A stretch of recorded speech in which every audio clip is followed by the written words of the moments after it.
I'm here today with Silicon Valley pioneer Prem Talreja and entrepreneur and founder of Freedom English Academy, Deepak Chopra.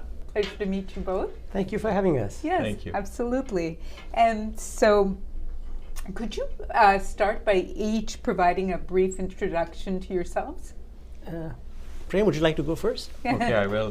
Thank you, Sunita. And well, I'm off the Silicon Valley and in the Silicon Valley for the last 40 years.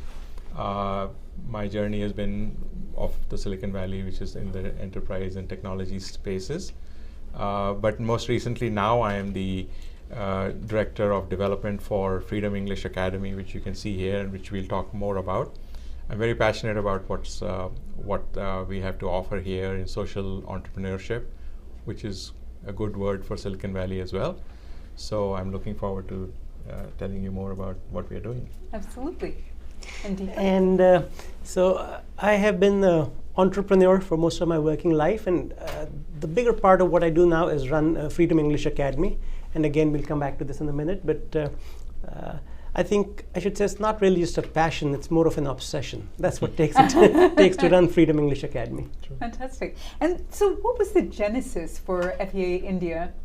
So I grew up in Delhi, and in a middle class family, both my parents had a college education, so we were reasonably well off.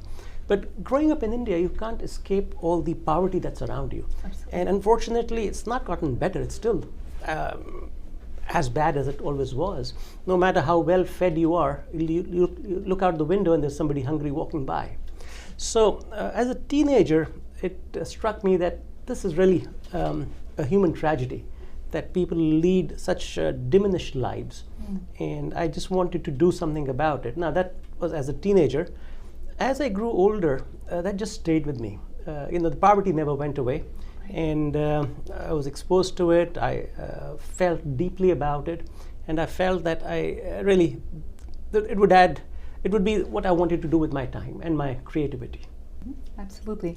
And could you both state the importance of acquiring English skills for India's youngsters? And Prem, I think especially for Indian youngsters that want to come to the US, the new pioneers. English is a very big part of success in the world. It's a language of communication, and we Indians actually have a head start.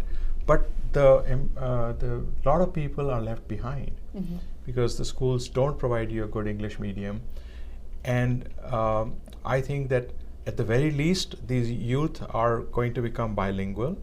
But I think the big impact is that if you don't know English, you are really relegated to manual jobs you can do with your hands. Interesting. Because Hindi is not that spoken in business world.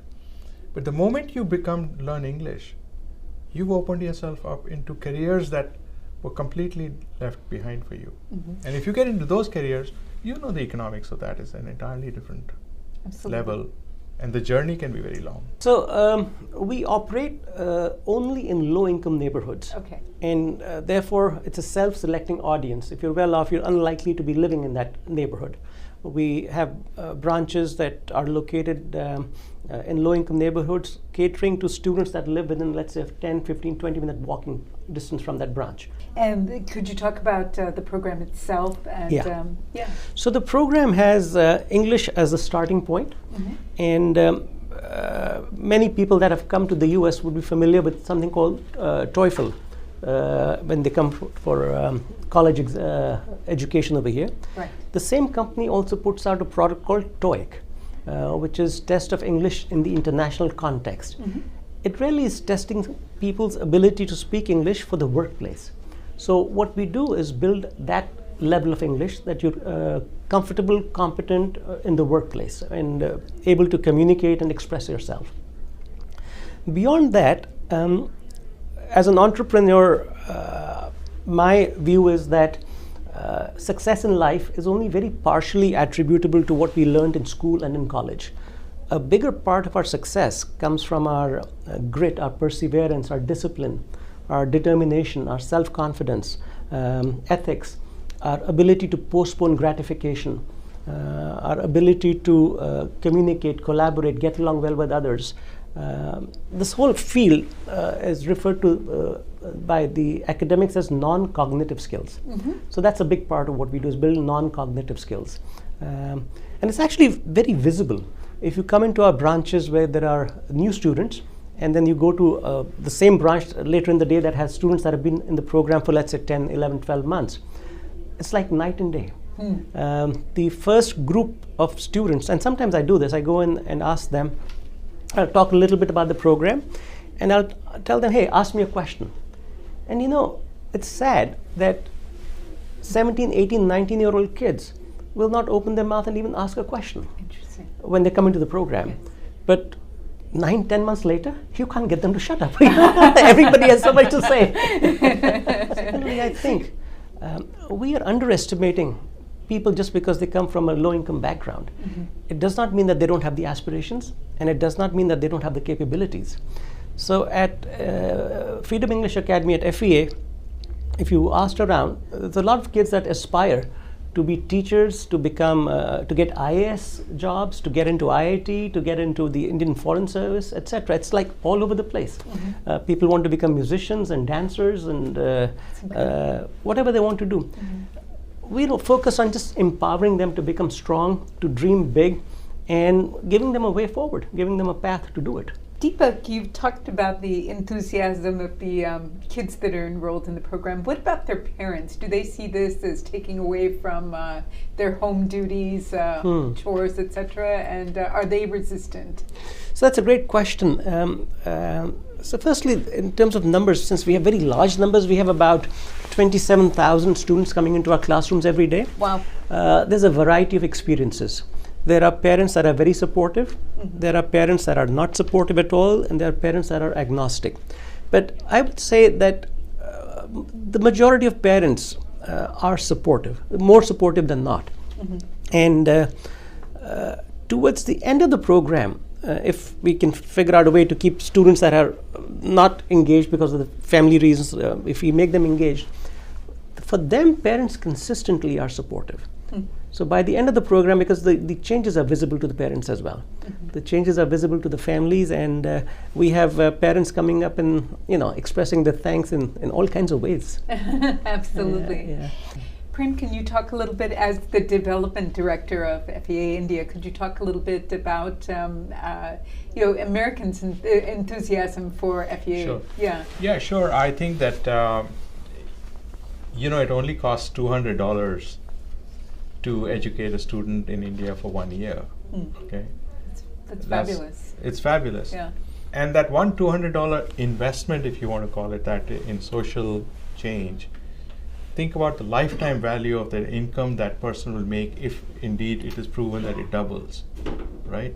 So the $200 can have a 200 or 2000x return for that investment. So now we are opening up to the idea that, we are asking that invest in one student for $200, or invest in 500 students for $1,000. Okay, that's not a big ask, right? And open a branch for $25,000, right? Yes. So all of these are possible avenues for gratifying yourself and sharing your wealth. And I think that we are launching into this campaign with your help and other things that we're going to do. But I have no doubt that just in Silicon Valley, we probably have 1 million Indians or 500,000 families, that we have the means to make a major change to the trajectory of what Deepak is doing himself. Why not? Absolutely. Yeah. Deepak, do a lot of your students return as mentors? Not as mentors, but we have about 400 teachers or facilitators, out of which about 150 are former students. Oh, that's fantastic. So we have a lot of them. We have an active alumni association. So the alumni help with finding new students and with helping motivate and energize students that are on the borderline. They may drop out, or if they're having families that are not supportive, we'll send a troop of them to your home and we'll convince you that, hey, especially for girls, in some communities it's a little bit harder than it is for boys. Right. So to their home, if a bunch of girls from their neighborhood come and show up and say, hey, auntie, they'll call everybody auntie, that look at me, I went through the program, nothing bad happened, and really good things happened to me. That's very powerful. So we help reduce the dropouts by using our alumni. That's fantastic. And do you have an equal number of women and men participating? So that's an interesting question. Starting out, it's about 50-50, but ending, it's about 55% in favor of girls. You know, girls are actually easier to educate than boys. Interesting. boys are not as sticky with the program as girls are. I guess they're, I guess a sociologist would tell you the reasons, but yeah, graduation rates are skewed in favor of girls. Can each of you speak about a child who you felt particularly inspired by, and who represents, if you will, the work that you're attempting to do? So actually, more than the child, I'll talk about a fellow called Ram Lal. So we have these graduation ceremonies every month because it's a rolling program. So about 2 years ago or so, I did a graduation ceremony, gave a little speech, and everybody talked about this, that, and the other.